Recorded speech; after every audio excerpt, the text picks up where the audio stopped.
First, you have some time to look at questions 1 to 5.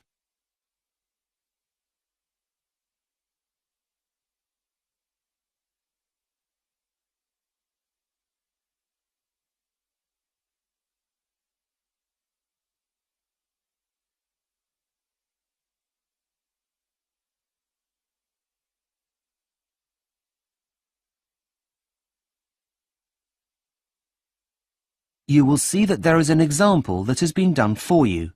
On this occasion only, the conversation relating to this will be played first. Hi, good afternoon, sir. Excuse me? Could you spare a minute, please? Oh, hello. Sorry, I was in a world of my own. I didn't hear you there. No problem. My name's Katie, and I'm a second-year sociology student.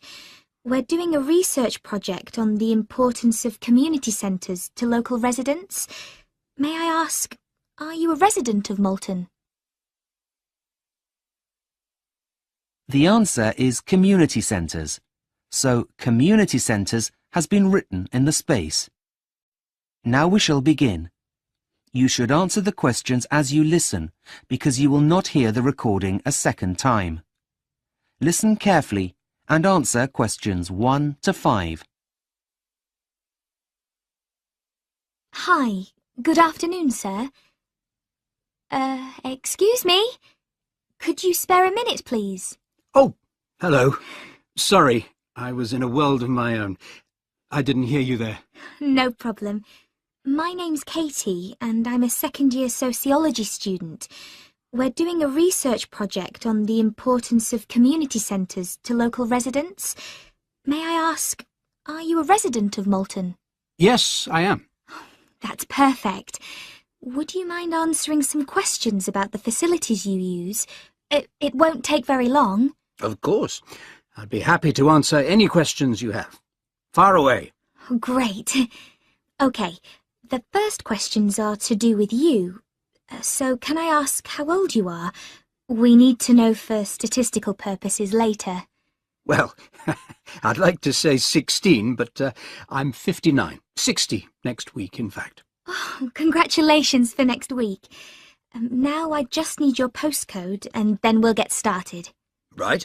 Well, that's an easy one. It's HA87UP. 7A8 HQP. Was that right? No, my dear. It's HA87UP. Right. OK. Sorry for the confusion. That's quite all right. Now, what about these questions? Yes, let's get started. So, one of the most important things we need to know is which of the facilities you already use. Right, OK. OK. What about computer facilities? Do you currently use public computers anywhere in town? Yes, I do. I go to my local library. Great. Just jotting that down. OK. What about local sports facilities? Yes, I get down to the swimming pool at least twice a week. And education facilities? Are you currently attending any courses? Yes, I go to Spanish classes every Friday at the Further Education College. That's great. I must say, you're very active. Before you hear the rest of the conversation, you have some time to look at questions 6 to 10.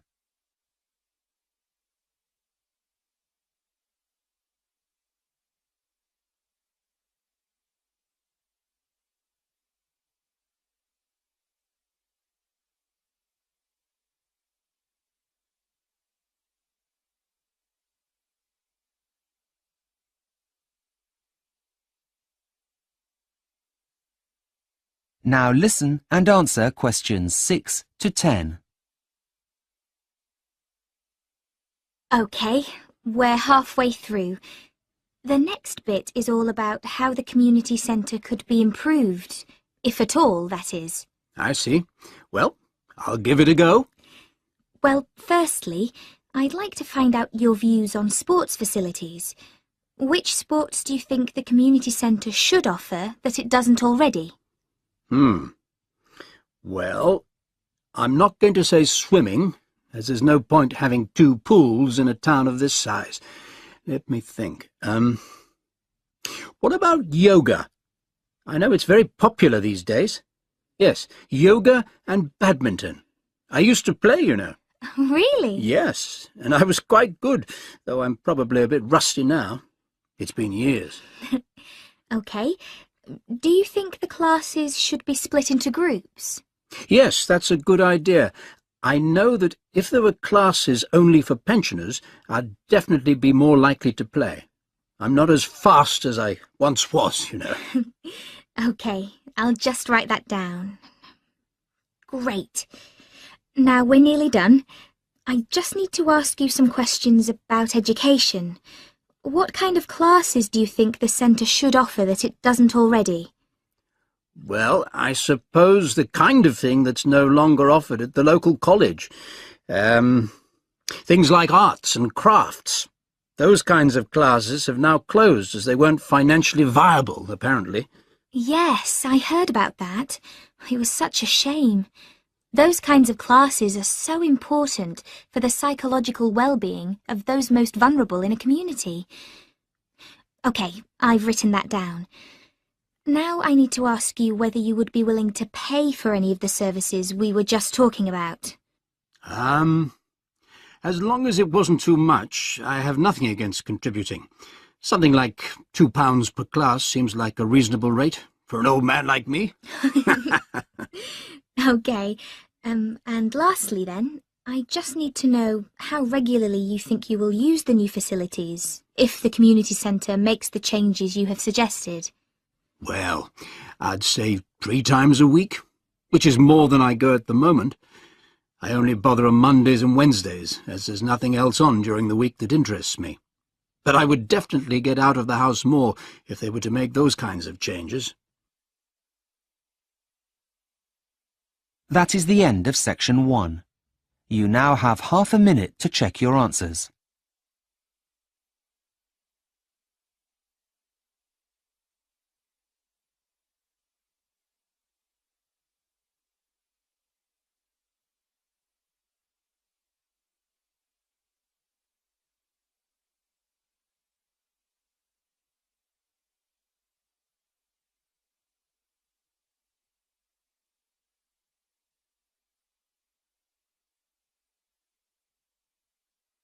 Section 2.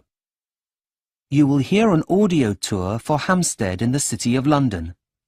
First, you have some time to look at questions 11 to 15.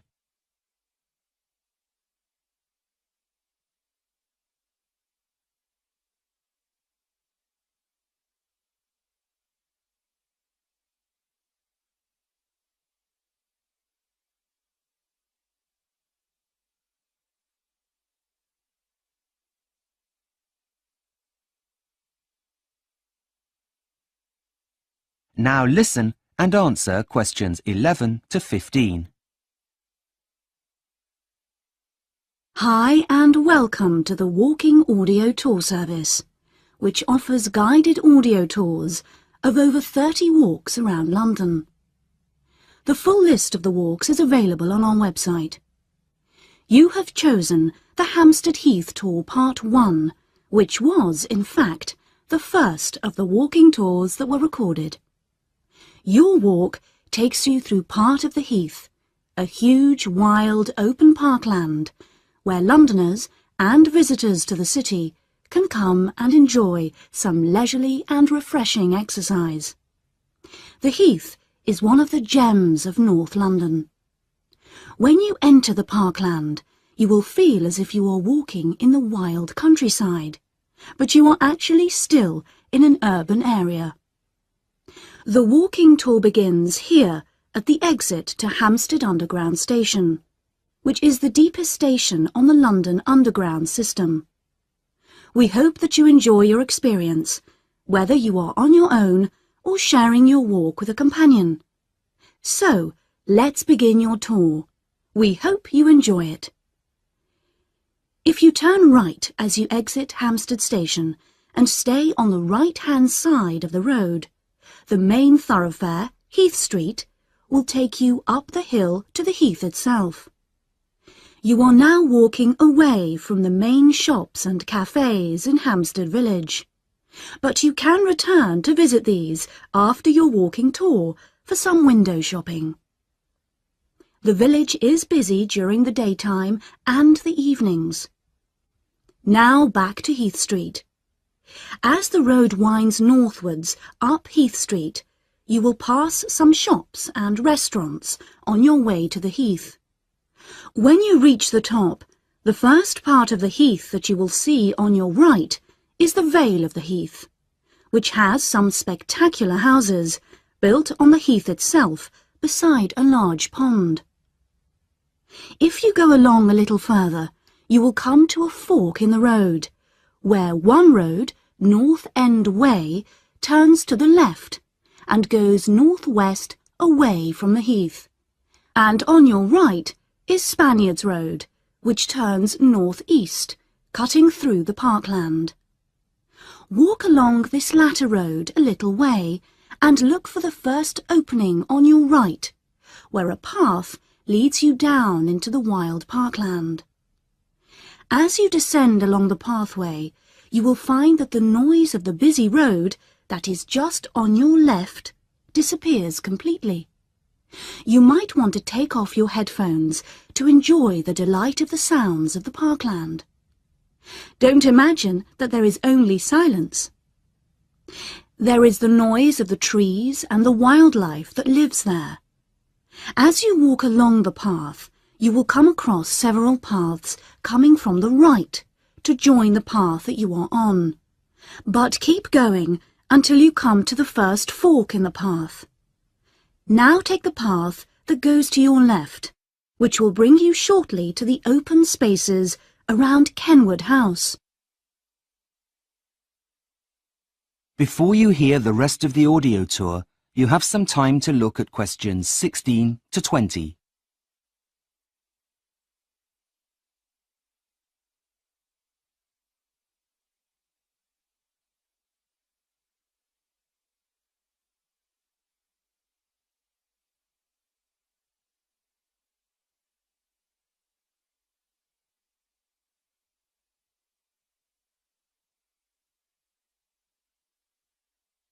Now listen and answer questions 16 to 20.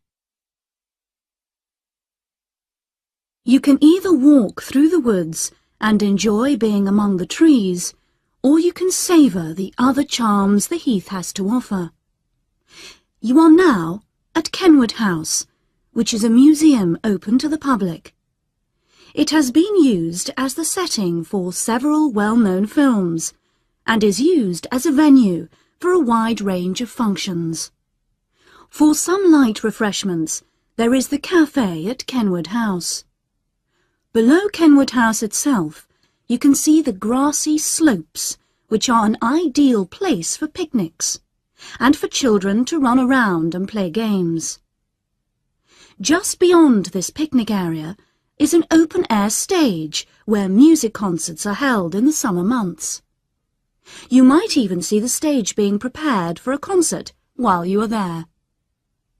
You might want to explore this part of the heath at your leisure. But before you leave the heath altogether, there are two other notable features that are worth visiting. On the east side of the heath are several large ponds for segregated and mixed bathing. And if you would like a view of London, you can visit Parliament Hill, which gives you a good panorama of London that is in fact protected by law. That is the end of section 2. You now have half a minute to check your answers.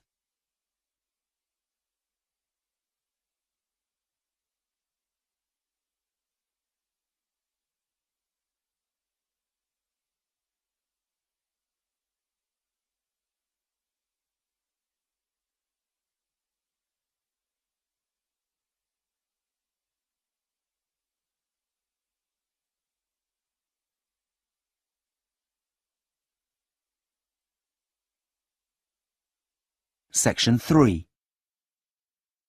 You will hear a tutor talking to a student about a case study. First, you have some time to look at questions 21 to 25.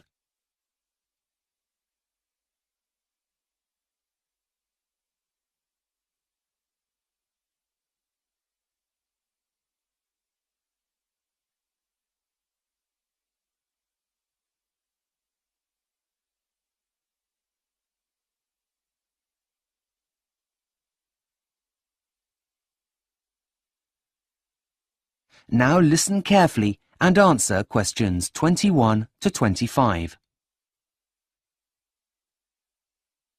Hi, am I bothering you? Is it okay to see you now? Hi, Jack. No bother. Please come in. As you're a tutor this year, it's my responsibility to oversee your assignments. Now, where are my notes? Oh, yes, here they are. Okay.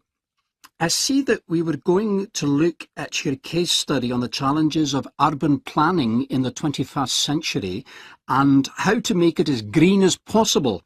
How's it all going? Actually, I'm pretty happy with it. Can I talk you through it to make sure I'm on the right track? Of course, please do. I'll stop you if I have any questions. Okay. Well, I started by giving an overview of what green urban planning has been up until now. Firstly, there's the idea of a green belt. This is the one that everyone's heard of.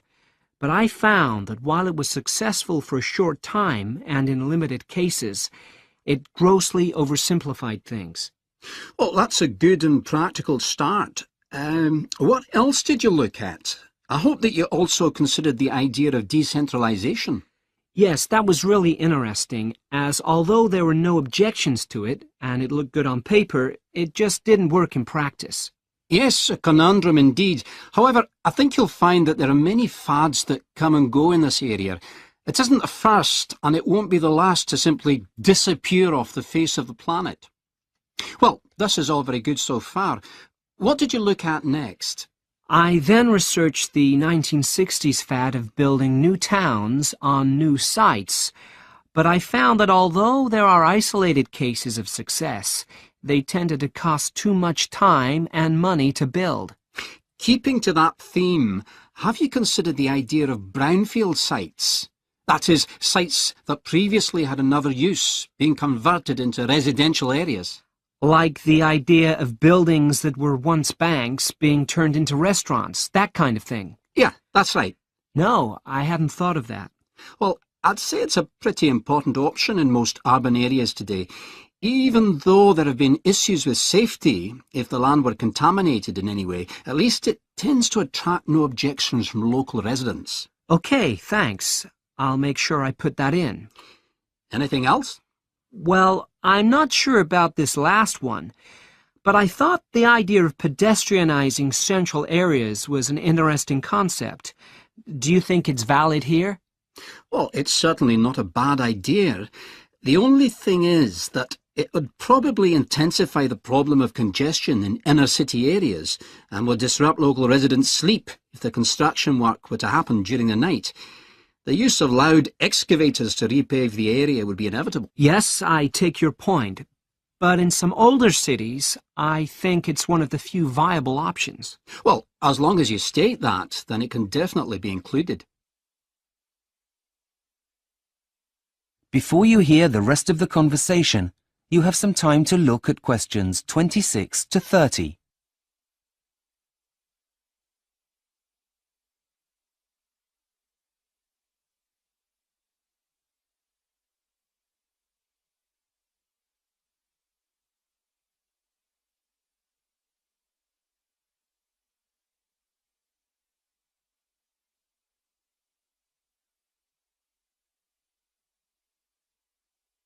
Now listen and answer questions 26 to 30.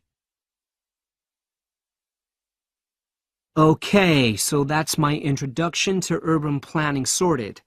But now I come to the main part, which is the case study. It was really difficult to choose, as there are so many good examples.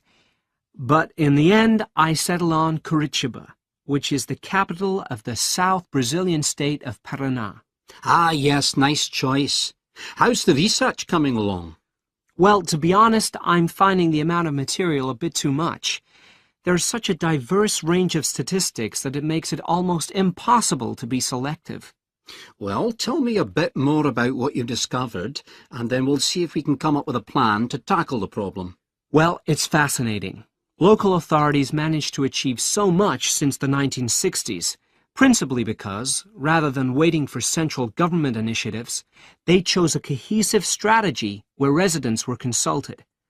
Then they took their ideas and implemented them into local government planning to come up with a plan everybody was happy with. Aha! A bottom-up approach. Do go on. Well, the transport system is a real example of the town's eco-friendly image. Even though they have one of the highest number of cars per person in the country, they also have the highest number of people using public transport. This is because poor and elderly residents are able to benefit from a social fare that allows them to use the system for less. This has led to low levels of pollution, which also encourages citizens to use bicycles more. Well, that's really impressive, Jack. Well done.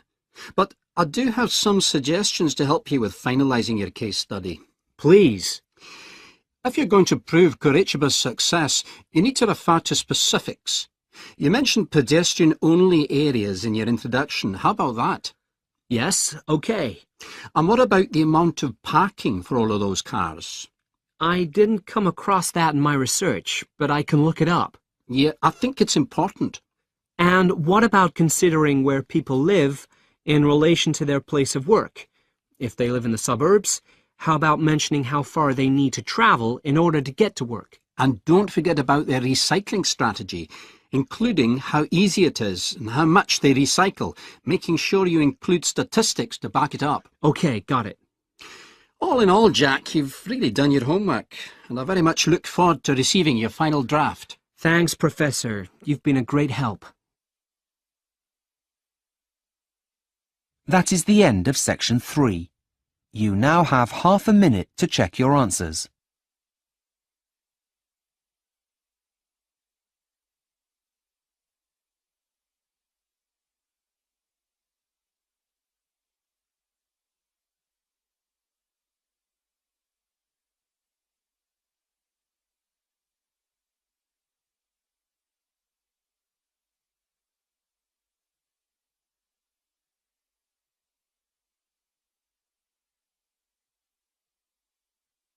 Section 4. You will hear part of a talk to economics students about how to make the most of their course. First, you have some time to look at questions 31 to 40.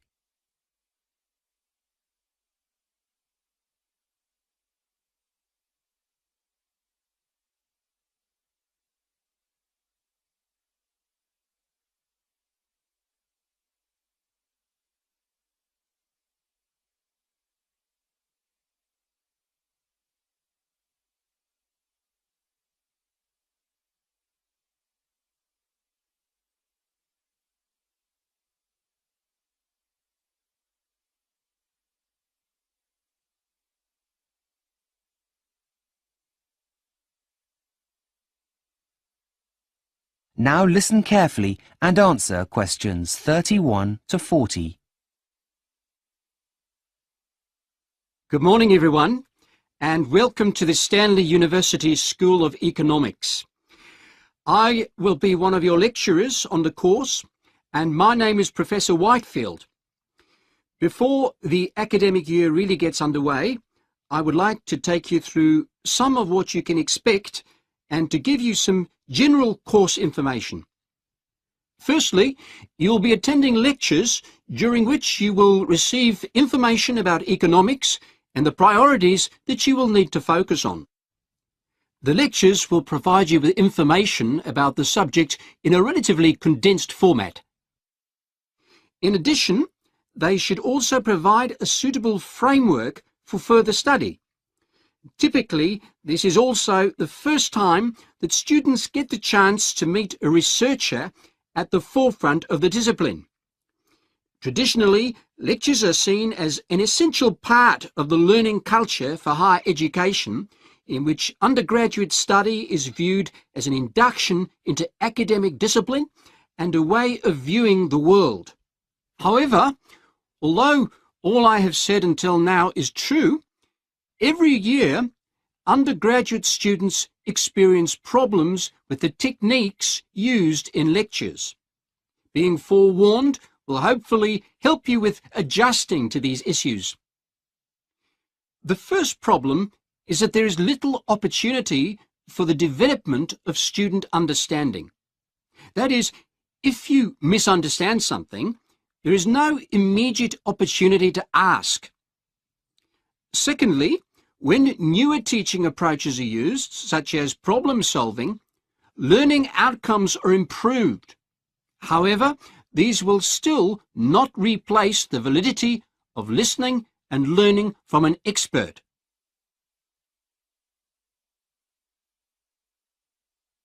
Now, before you start despairing, there are several things that you can do in order to make the learning process and, consequently, your student life at the university easier. First and foremost, be prepared. You will be given a reading list. Don't just throw it away or forget about it. Make sure you leave enough time to go through all items on it. Once you've done that, an ideal thing to do would be to test yourself on the contents. Prepare a mini quiz while reading and go back to it before the lecture and just check you know the answers. Now, for most of you, this won't be the first time that you're studying economics, but you may have taken a gap year or had a period of time working.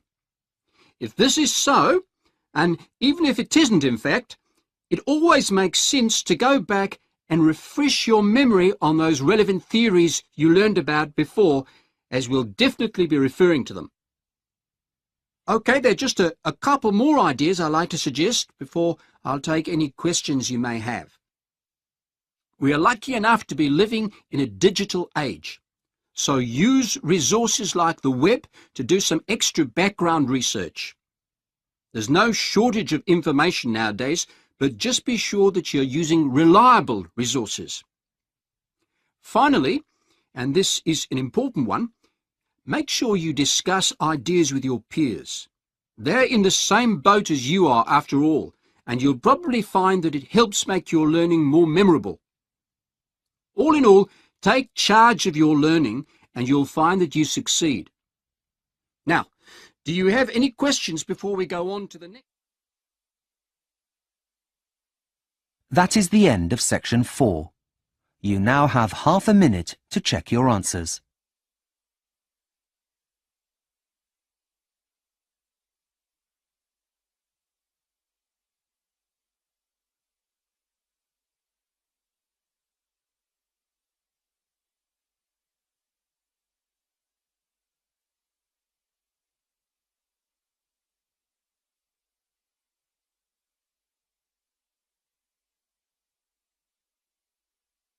That is the end of the listening test, the Ielts test.